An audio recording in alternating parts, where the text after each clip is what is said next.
பிள்ளையாரப்பா வந்துட்டார். Hi friends, Vinayagar சதுர்த்திக்கு முதல்ல நம்ம கேஸில் பால், இது நான் பொங்கலுக்கு இதில் பாதி தண்ணி வச்சு சக்கரை பொங்கல் செய்யறது. சக்கரை பொங்கலுக்கு நான் இந்த பொங்கல் ரைஸ் 1 கப்பு ஃபுல்லாக போட்ட சரியாக இருக்கட்டும். இதே பச்சரிசியில் 2 அழகாக ஊற வச்சிடணும். நம்ம சமைச்சு முடிக்கிறதுக்குள்ளே ஊறி இருக்கும், நம்ம அரைச்சிக்கலாம். கொழுக்கட்டை மாவுலையும் அரைக்கலாம், செய்யலாம். நான் இதில் தான் தனியாக ஊற வச்சு நான் ரெடி பண்ணி செய்ய போகிறேன். கழுவி ஊற வச்சுக்கலாம். உளுந்து ஊற வச்சுக்கிறேன் நான் வடைக்கு. தாழை தண்ணி ஊற்றி கொஞ்சம் ஊற வச்சுக்கலாம். ஊறட்டும். ஆவி தான் கிடக்கும். 50 கிராம் லைட்டாக வறுத்துட்டு தண்ணியும் கொதிக்க ஆரம்பிச்சிருச்சு. ஆவி வறுத்து அரிசி கழுவிட்டு அதை நான் போட்டுக்கிறேன் பொங்கலுக்கு.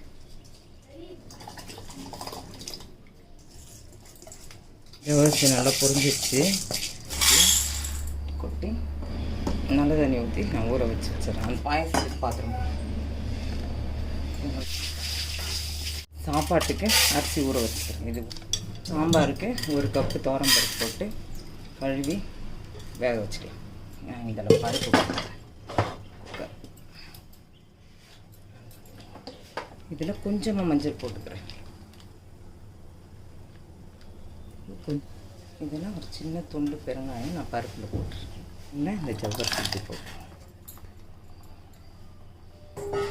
நல்லா வேகட்டும். நல்லா வெளில போட்டோம்னா வேகாது. அதனால் நல்லா கொலன்னு வேகிற வரலும் நம்ம வேக வச்சுக்கலாம். இது ரெண்டுத்தையும் இந்த பருப்புலேயே இந்த உருளைக்கிழங்கு நல்லா க்ளீன் பண்ணி போட்டுக்கலாம். குக்கரை போட்டு மூடிடுறேன். இது ஒரு 4-5 விசில் வந்தால் போதும். ஜவ்வரிசி நல்லா கொதிக்குது. ரெண்டுத்துக்கும் ஒரு சிட்டிகை போட்டுக்கலாம். சக்கரை பொங்கல் போட்டு ஒரு சிட்டிகை எல்லாத்தையும் நல்லா தட்டிட்டேன். இதுலேயே அது மைக்காவே நல்லா வரணும். போய் இந்த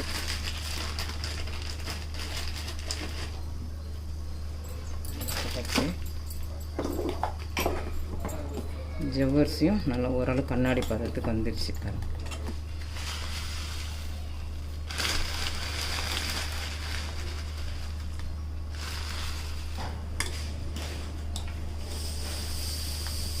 சேமியா ஒரு 5 நிமிஷத்தில் வெந்துடும். பாயசத்தில் போட்டுக்கிறேன். நான் பால் அப்புறமா தான் ஊற்றுவேன். சூடாக ஊற்றுனா பிரிஞ்சிடும். குக்கர் விசில் வந்துடுச்சு. நம்ம இறக்கிட்டு 5 விசில் வந்துடுச்சு போதும், வந்துடும். சாதம் எல்லாம் போட்டுக்கலாம். இதில் ஏலக்காய் கொஞ்சம், இதில் கொஞ்சம் சக்கரை பொங்கல் கொஞ்சம் ஏலக்காய் போட்டு வந்துக்கலாம். இதில் பாயசத்தில் ஏலக்காய். பாயசத்தை இறக்கி வச்சுட்டு நம்ம முந்திரி நெய் போட்டு முந்திரி திராட்சை சக்கரை பொங்கலாம் ரெடி ஆகிடுச்சு. இதையும் ஆஃப் பண்ணிக்கலாம். நெய் ஊற்றிக்கலாம். பாயசம் சக்கரை பொங்கலுக்கு சேர்த்து முந்திரி திராட்சையும் கொட்டிக்கலாம். ரெண்டுமே ஒன்றா தான் போடுவேன். பண்ணிட்டு இதில் பாதி பாயசம் போட்டுக்கலாம். ஒரு பாயசத்துக்கு கச்சி மீதியை அப்படியே நெய்யோட சக்கரை பொங்கலில் கொட்டிடலாம். திராட்சை நெய்யோடு ஊற்றிட்டேன். பாயசம் ரெடி ரெண்டுமே. அப்புறம் பால் ஊற்றிக்கலாம் ஆறினோடனே. சாம்பாருக்கு புளி ஊற வச்சுக்கலாம். சாம்பாருக்கு, வடைக்கு, உருளைக்கிழங்குக்கு எல்லாத்துக்கும் வெங்காயம், தக்காளி, கேரட், பூண்டு எல்லாத்தையும் கட் பண்ணிட்டு வந்துடலாம். சோறு வந்துருச்சு.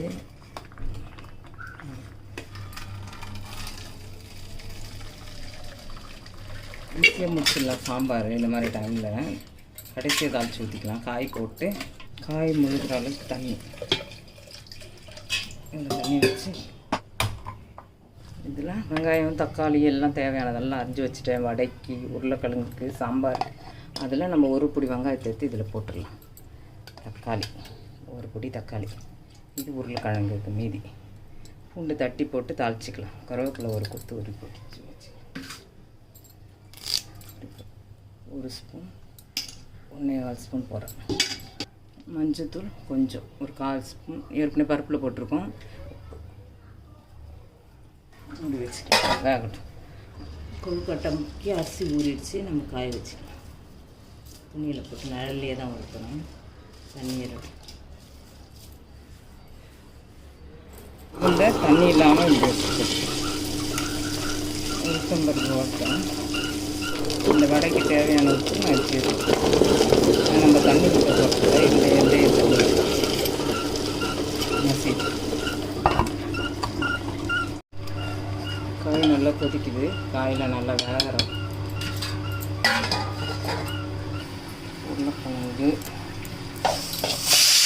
உருளைக்கிழங்கு முடிச்சு கொத்தமல்லி போட்டு ஆஃப் பண்ணிக்கலாம். இந்த இதில் கடலை போட்டிருக்கோம். இதில் சாம்பாரும் கொதிச்சு கொத்தமல்லி போட்டு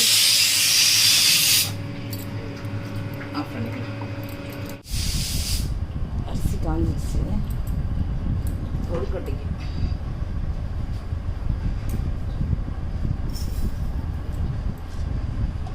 எள்ளையும் கழுவி காய வச்சுருக்கேன். காயிட்டு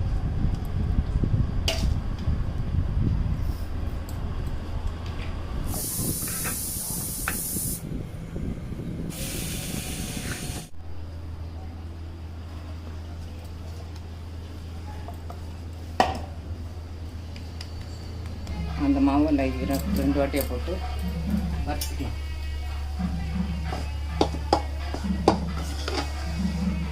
சுடு தண்ணி போட்டிருக்கேன் அந்த மாவு பிசையறதுக்கு. தண்ணி சுடட்டும். சூடு பொறுக்கிற பதத்துக்கு வறுத்தா போதும். ஏன்னா சுடு தண்ணி போட்டு தான் பிசைய போகிறோம்.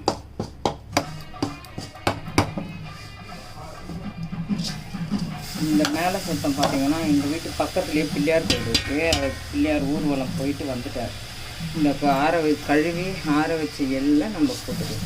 இப்படி வறுத்தோம்னா கொஞ்சம் நேரம் ஈரம் போனப்போ கூட அது பொரிய ஆரம்பிச்சிடும். இது பூரணம் வைக்கிறதுக்குள்ளே எள்ளும் வெல்லமும் போட்டு வைக்கிறது.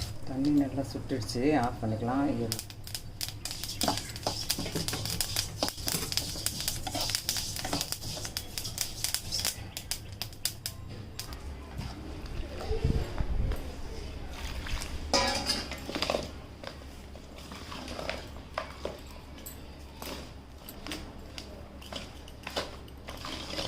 ஒரு சிட்டிகை சால்ட் போட்டுக்கலாம்.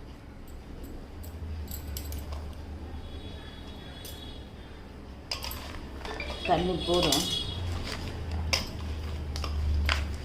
மாவு ரெடி ஆயிடுச்சு. வறுத்த எல்லாம் நம்ம மிக்ஸி ஜாரில் போட்டுக்கலாம்.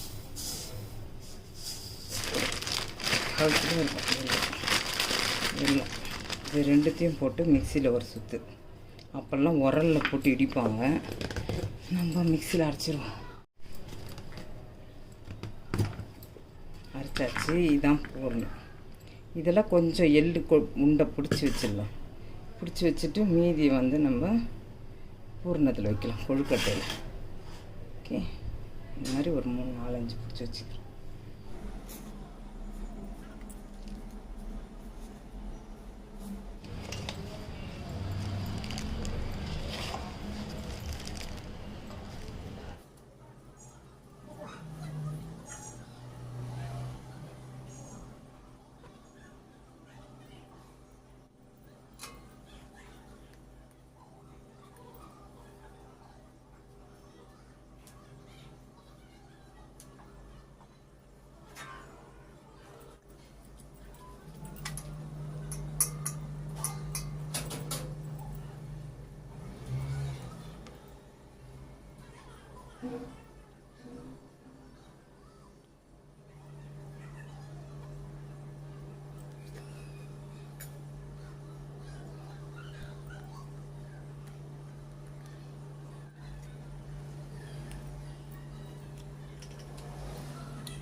சுண்டல் தாளிச்சிட்டேன். கடுகு நைட்டே ஊற வச்சுக்க சுண்டலாக வச்சுட்டு தாளிச்சாச்சு. வேலை முடிஞ்சிச்சு. இட்லி ஒன்றா போட்டிருக்கு. ஆய் வந்தோடனே கொழுக்கட்டை வச்சுருந்தே அதே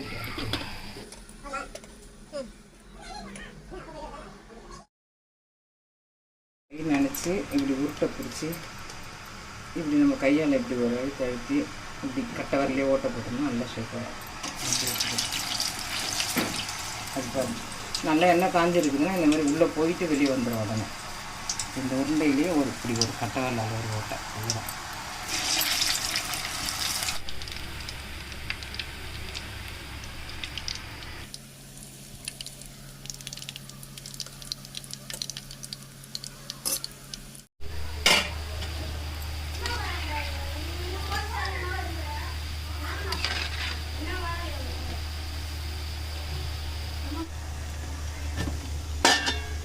கொழுக்கட்டை வந்துடுச்சு.